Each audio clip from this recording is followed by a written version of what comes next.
అందరికీ నమస్తే అండి. నేను మీ శివరామకృష్ణ. ఏ దేశమేగినా ఎందు కాలిడినా ఏ పీఠమెక్కినా ఎవ్వరేమనినా పొగడరా నీ తల్లి భూమి భారతిని నిలుపరా నీ జాతి నిండు గౌరవము అన్నారు రాయప్రోలు సుబ్బారావు గారు. అంటే ఏ దేశమేగినా ఎక్కడికెళ్ళినా సరే మీరు ఎంతటి ఉన్నత పదవుల్లోకి వెళ్ళినా అక్కడ ఎవరేమనుకున్నా సరే పొగడరా నీ తల్లి భూమి భారతిని అంటే నువ్వు పుట్టిన భారతదేశాన్ని పొగడమని గౌరవించమని నిలుపరా నీ జాతి నిండు గౌరవం అంటే నీ జాతి యొక్క ఔన్నత్యాన్ని నలుగురికి చెప్పమని నువ్వు భారతదేశంలో పుట్టడం ఒక అదృష్టంగా భావించమని ఈ పద్యం యొక్క అర్థం అన్నమాట. అయితే ఇది ఈరోజు ఎందుకు చెప్పవలసి వచ్చిందంటే ఈ ప్రపంచ యాత్రికుడు అనే పేరు మీద నా అన్వేషణ అనే యూట్యూబ్ ఛానల్ నడిపే యూట్యూబరు 4 రోజుల నుంచి వార్తల్లో నిలవడం మనకందరికీ తెలిసిందే. అయితే తను నిన్న పెట్టిన వీడియోలో చాలా సంచలనమైన వార్తలు పెట్టడం జరుగుతుంది.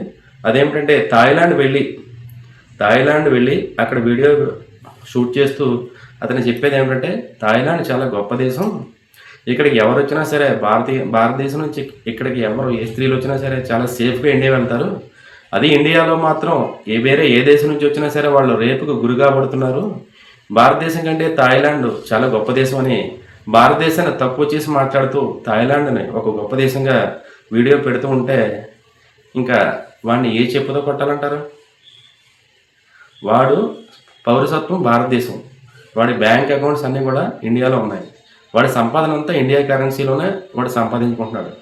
అలాంటిది వాడు ఇండియాని వేరే దేశం వెళ్ళి ఇండియాని తిడుతూ ఉంటే ఇంక పరిస్థితి ఎలా ఉందో ఒకసారి మీరు చూడండి. ఒరే అన్వేషణ, నీకు భారతదేశం మీద ఇంత తక్కువ చూపు ఉండి, ఇంత చిన్న చూపు ఉండి ఇతర దేశాల మీద నీకు అంత ప్రేమ ఎక్కువైతే భారతదేశం యొక్క పౌరసత్వాన్ని రద్దు చేసుకుని ఇమీడియట్గా ఆ థాయిలాండ్ సభ్యత్వాన్ని తీసుకుని అక్కడే ఉండిపో.